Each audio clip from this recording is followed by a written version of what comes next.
Episode 661 sampai 662. Kisah Ariel, anak bos besar yang berpura-pura culun. Seseorang tidak takut mati, tidak dengan berbicara dengan mulutnya, tetapi secara langsung dengan perilakunya. Susanoo, yang mengatakan bahwa dia tidak takut mati, menunjukkan ketakutannya akan kematian saat ini. Berdiri di pojok, gemetar dan pucat, bukan lagi kesombongan sebelumnya. Kematian Mario membuat Susanoo merasa putus asa. Saat menghadapi kemarahan Ariel, dia tidak punya apa-apa selain rasa takut. Wajah seperti apa? Betapa pentingnya hidup. Sayangnya, kata-katanya membuat Ariel tertawa. Kamu masih memiliki wajah untuk menyebut kakekku. Ketika kamu memaksanya untuk berlutut dan meninggalkan Amerika, apakah kamu pernah berpikir bahwa dia adalah saudaramu? Ariel berkata dengan dingin. Meskipun dia tidak bisa berempati dengan tahun itu. Betapa banyak penghinaan yang diderita Raditya, tetapi berbagai sikap ditunjukkan oleh Susanoo. Dia tahu betapa tidak ingin kakeknya kenyang. Tapi bagaimanapun, saya juga tetuamu. Bagaimana kamu bisa membunuh saya tanpa takut guntur dan kilat? Kata Susanoo, tidak ada cara lain. Dan dia tidak ingin menggunakan Raditya untuk memohon belas kasihan untuk dirinya sendiri. Tetapi jika tidak, dia hanya bisa menunggu untuk mati. Ariel menggelengkan kepalanya, memandang Susanoo dengan penyesalan, dan berkata, bahkan jika itu bergemuruh, aku akan membunuhmu hari ini. Balas dendam kakek saat itu, saya ingin membalaskan dendamnya. Setelah itu, Ariel mendekati Susanoo selangkah demi selangkah. Kelopak mata Susanoo melonjak. Setiap langkah Ariel mendekat, itu akan membuatnya merasa hampir mati. Kamu, jangan maju, jangan. Susanoo berkata dengan ngeri. Ariel terus berjalan. Mulai dari ucapan Susanoo tentang bagaimana cara membunuh Aisila, akhir hidupnya sudah pasti. Setelah mengalami perlakuan Lina terhadap Aisila, siapapun yang mengancam Aisila akan dibunuh oleh Ariel tanpa henti. Dia tidak lagi berhati lembut dan tidak akan meninggalkan Aisila dengan ancaman apapun. Susanoo, tulangmu akan menjadi tangga di bawah kakiku. Mulai sekarang, wilayah Indonesia di Amerika akan dipertimbangkan olehku. Ariel berkata dengan dingin. Susanoo akhirnya memahami suasana hati lawan-lawannya saat itu. Ternyata itu adalah perasaan seperti batu loncatan. Selain rasa takut akan kematian, masih ada keengganan. Namun keengganan ini dibatasi oleh kemampuannya dan tidak bisa berbuat apa-apa. Hanya bisa menunggu kematian datang. Tidak, kamu tidak bisa membunuhku. Aku yang lebih tua. Aku yang lebih tua. Mata Susanoo kosong, dan dia jelas takut kehilangan akal sehatnya. Orang superior yang tidak pernah takut mati sebenarnya rentan menghadapi kematian. Di dunia ini, ada terlalu banyak orang yang berteriak bahwa mereka tidak takut mati. Tetapi berapa banyak orang yang bisa tenang menghadapi kematian? Susanoo adalah contoh yang sekarang. Kakek, dendammu diselesaikan oleh cucumu. Setelah mengatakan ini, Ariel mengulurkan tangan kanannya, meraih tenggorokan Susanoo, dan mengangkatnya. Susanoo menendang dan meronta, mencengkram lengan Ariel dengan kedua tangan, mencoba melepas diri dengan cara ini. Namun perjuangannya tidak diragukan lagi tidak berguna bagi Ariel saat ini. Melissa memperhatikan situasi Susanoo dari samping, menoleh dan tidak berani menonton adegan ini. Bagaimanapun, dia hanyalah seorang wanita dan tidak bisa menerima metode kekerasan seperti itu.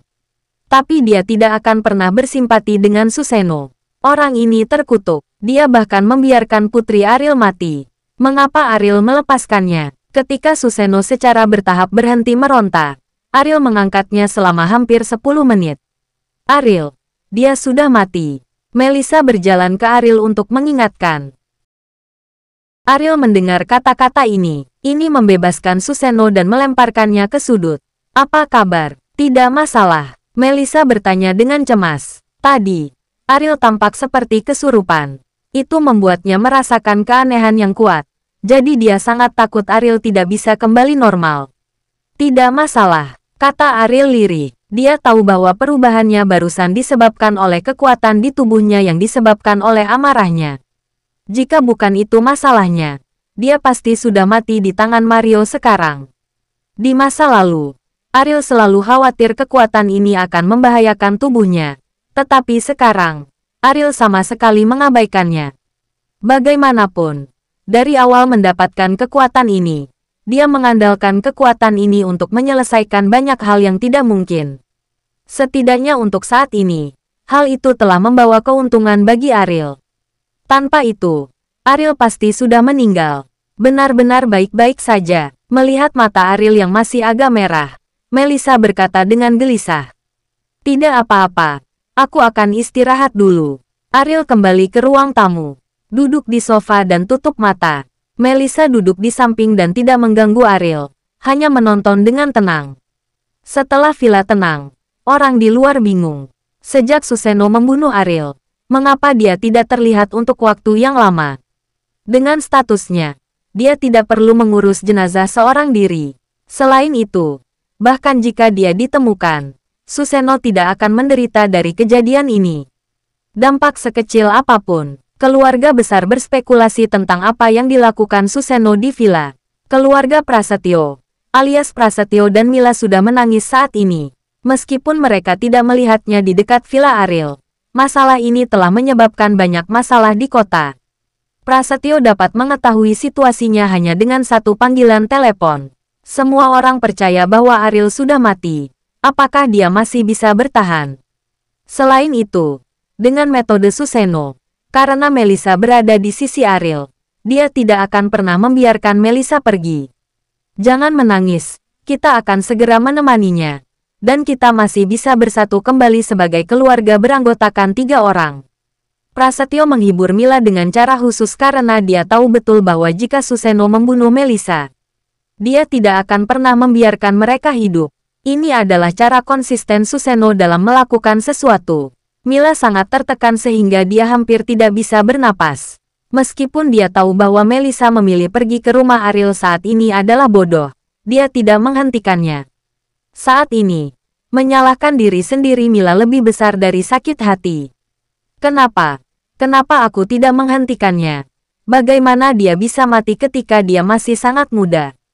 Mila menangis dan berkata, Prasetyo menghela nafas. Dengan temperamen Melissa sebelumnya, bagaimana mereka bisa menghentikannya? Dan sekarang setelah hal-hal menjadi kesimpulan sebelumnya, tidak ada gunanya bagi mereka untuk menyalahkan diri sendiri. Itu bukan salahmu, Prasetyo berkata sambil memeluk Mila. Di saat yang sama, ada orang lain yang juga putus asa. Dia hanya ingin mengandalkan Ariel untuk membalas dendam orang tuanya, Michael. Pada hari ketika Ariel menyerahkan peti mati, darah Michael mendidih, seolah dia melihat harapan balas dendam untuk orang tuanya. Sejak hari itu, Michael telah menantikan pertarungan hidup dan mati antara Ariel dan Susanoo. Ketika Susanoo meninggalkan daerah Indonesia, semua orang ada spekulasi bahwa ketika Susanoo bersembunyi dalam masalah, hati Michael bahkan lebih ceria. Dia pikir dia akhirnya melihat kesedihan Susanoo. Dan bahkan dia sudah memikirkan bagaimana dia akan memburu Susanoo setelah keluarga Wibowo dihancurkan. Tapi semua perubahan ini terjadi terlalu cepat, seperti membandingkan wilayah Indonesia dengan danau. Ariel menghancurkan batu besar di danau dan menyebabkan badai laut. Dia berpikir bahwa ombak dapat menghancurkan Susanoo. Tetapi akhirnya Ariel yang mati di tangan Susanoo. Itu pikiran orang luar. Apakah saya benar-benar tidak punya harapan untuk membalas dendam dalam hidup ini? Michael berlutut di depan posisi spiritual orang tuanya, berkata dengan ekspresi sedih. Di perusahaan Muklis, tidak mungkin bagi Hendrik untuk mengetahui apa yang terjadi di distrik Indonesia. Tetapi dia masih melakukan apa yang seharusnya dia lakukan di kantor. Dan ekspresi wajahnya sama sekali tidak khawatir. Ketika Angel datang ke kantor dan menemukan Hendrik dengan wajah acuh tak acuh, dia merasa sangat aneh. Mengenai kunjungan Susanoo ke rumah Ariel, bahkan dia telah mendengar kabar. Tidak mungkin Hendrik tidak tahu apa-apa. Presiden Hendrik, apa kau tidak tahu tentang Tuan Ariel? Angel bertanya pada Hendrik dengan bingung. Maksudmu Susanoo pergi ke rumah Ariel? Hendrik berkata dengan ringan. Angel mengangguk. Ariel sudah mati. Dia benar-benar tidak tahu mengapa Hendrik masih bisa begitu tenang. Jangan khawatir tentang dia. Saya mendengar bahwa Susanoo telah membunuhnya, kata Angel. Episode 662. Meskipun Angel tidak memiliki perasaan yang baik untuk Ariel, dia telah berhubungan selama beberapa waktu, dan Ariel dapat dianggap sebagai bosnya. Dan pertemuan dengan Ariel sekarang membuatnya merasa terharu. Bagaimanapun, dia masih sangat muda sampai dia meninggal. Tetapi setelah berpikir lain, dia bersikeras menyinggung Susanoo. Dia sepertinya pantas mendapatkannya jika dia mati. Seluruh wilayah Indonesia, siapa yang berani menyinggung Susanoo? Status Susanoo di daerah Indonesia seperti kaisar bumi. Siapa yang bisa menyalahkan dia jika dia ingin mati sendiri? Apa menurutmu dia sudah mati? Hendrik bertanya. Angel tersenyum. Susanoo sudah pergi ke rumahnya dan mendengar bahwa ada gangguan yang sangat besar. Orang-orang yang mengikuti kejadian ini mengatakan bahwa dia tidak hanya meninggal, tetapi juga meninggal dengan mengenaskan. Apakah ini palsu? Anda mungkin tidak tahu siapa Susanoo. Dia tidak akan menunjukkan belas kasihan kepada siapapun, kata Angel. Menurut pendapat saya, Anda tidak mengerti Tuan Ariel. Hendrik tersenyum ringan. Maksud kamu apa? Angel mengerutkan kening dan menatap Hendrik dengan bingung. Saya ingin mengatakan bahwa Susanoo meninggal. Apakah kamu percaya? Kata Hendrik. Melihat tampilan serius Hendrik, Angel tidak bisa menahan senyum lebih banyak lagi. Susanoo yang meninggal. Bagaimana mungkin? Ariel dibunuh oleh Mario. Seluruh komunitas Indonesia tahu bahwa dia bukan lawan Mario. Jadi bagaimana dia bisa membunuh Susanoo? Saat ini, kamu masih tidak lupa untuk menyanjung. Kamu benar-benar berdedikasi sebagai penyanjung. Angel berkata dengan jijik. Ketika dia pertama kali melihat Hendrik, dia memiliki kasih sayang yang kuat pada Hendrik. Baginya, Hendrik adalah miliknya. Pangeran tampan dalam pikirannya. Tetapi karena mengetahui bahwa dia hanya seorang penyanjung, Angel sangat meremehkan Hendrik. Karena di mata Angel, orang yang mengandalkan retorika untuk menyenangkan atasannya adalah pemborosan kemampuan yang tidak nyata. Jika kamu tidak percaya padaku, ikuti saja aku untuk melihatnya, kata Hendrik. Melihat Hendrik berdiri, dia sepertinya akan pergi ke rumah Ariel. Angel mengira dia pasti gila. Susanoo belum pergi. Bukankah Hendrik akan mati sendiri? Tuan Hendrik, apa kamu gila? Jika Anda pergi sekarang, Susanoo bahkan mungkin membunuh Anda, kata Angel. Ku bilang, Susanoo lah yang meninggal. Hendrik berkata dengan ringan. Melihat Hendrik keluar dari kantor, Angel berdiri dengan bingung. Pergi dengan, masih belum pergi. Jika dia pergi, faktanya bukanlah apa yang dikatakan Hendrik. Dia juga akan terpengaruh. Tapi penampilan percaya diri Hendrik membuat Angel sedikit penasaran.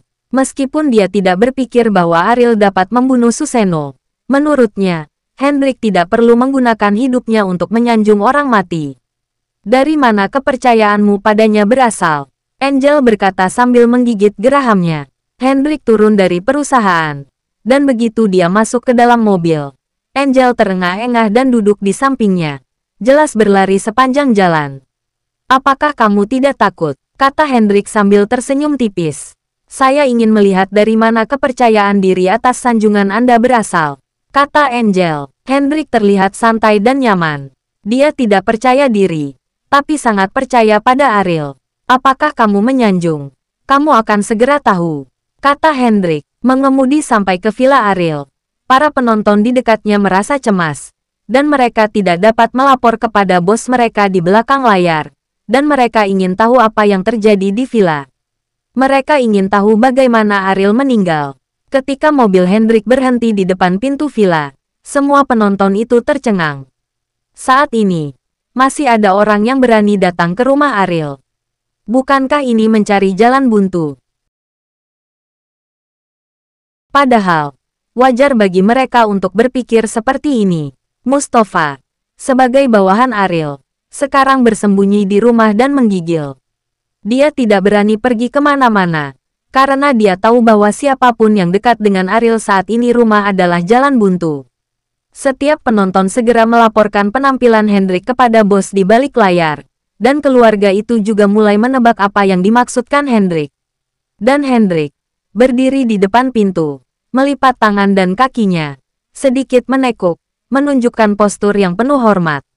Melihat langkah Hendrik, wajah Angel kembali menunjukkan penghinaan. Menurutnya, Hendrik bahkan tidak menginginkan harga dirinya untuk menyanjungnya. Dia benar-benar tidak mengerti apa yang dimiliki Ariel sehingga Hendrik begitu hormat. Seorang pria yang bisa sujud untuk status. Itu menjijikkan. Aku sangat berpengetahuan. Angel berkata dengan nada aneh. Hendrik tidak tergerak. Dengan senyum membingungkan di mulutnya. Tuan Ariel, banyak orang menunggumu. Pada saat ini, kata Hendrik tiba-tiba.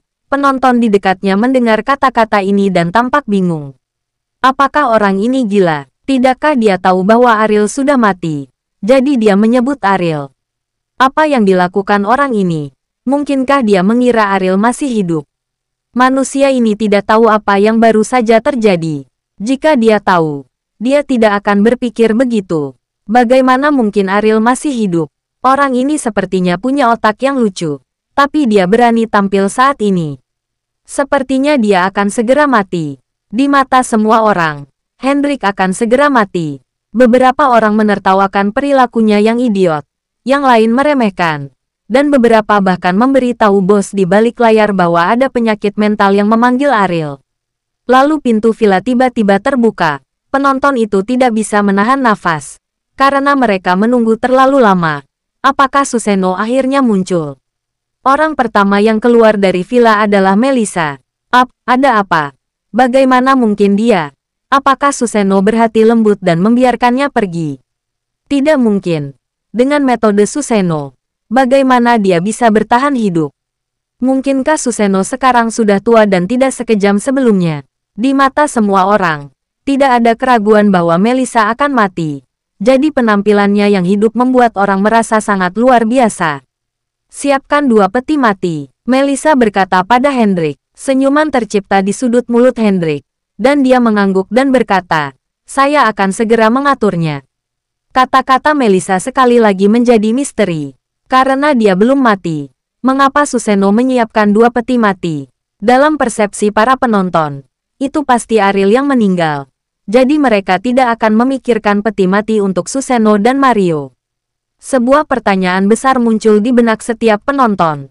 Dan pertanyaan ini dengan cepat menyebar ke keluarga di seluruh wilayah Indonesia. Karena melalui penonton mereka diam-diam mengikuti masalah ini. Saya mempelajari kalimat ini untuk pertama kalinya. Wajah Mustafa pucat seperti kertas. Setelah menerima berita itu, dia berkata kepada ayahnya dengan bingung. Ayah, apakah Ariel dicincang? 1 peti mati tidak bisa muat. Jadi apakah harus menyiapkan 2? Ayah Mustafa tampak sedih. Dia tidak peduli mengapa Susanoo menginginkan 2 peti mati. Dia hanya ingin tahu di mana Wisnu. Jika dia tidak kembali, keluarganya kemungkinan besar akan terpengaruh oleh Ariel. Kamu terus memanggil pamanmu. Peti mati macam apa yang kamu pedulikan? Apakah itu ada hubungannya denganmu? Kata ayah Mustafa. Mustafa mengangguk lagi dan lagi. Telepon telah disiarkan ratusan kali. Tetapi HP Wisnu dalam keadaan mati. Membuat Mustafa sangat tidak berdaya. Paman tidak mengalami kecelakaan.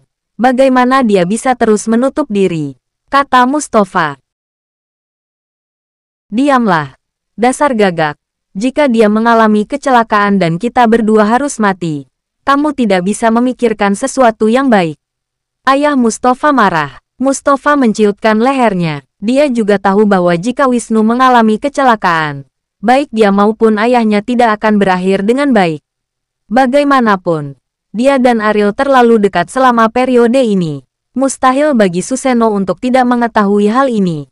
Ketika seluruh komunitas Indonesia menebak niat kedua peti mati tersebut, Hendrik menemukan peti mati itu secepat mungkin, dan merobohkan bagian depan villa Ariel dengan 2 pikalas. Pada saat ini, pintu villa terbuka lagi, dan banyak penonton menjulurkan kepala mereka, ingin melihat apa yang sedang terjadi di villa. 1 menit, 2 menit, waktu seperti setiap detik, seperti 1 tahun. Berlalu sangat lambat, dan rasanya seabad telah berlalu. Akhirnya, orang-orang di villa sedang keluar. Ariel menyeret mayat Susanoo dengan tangan kanannya, menyeret mayat Mario dengan tangan kiri, dan muncul di mata semua orang. Bersambung.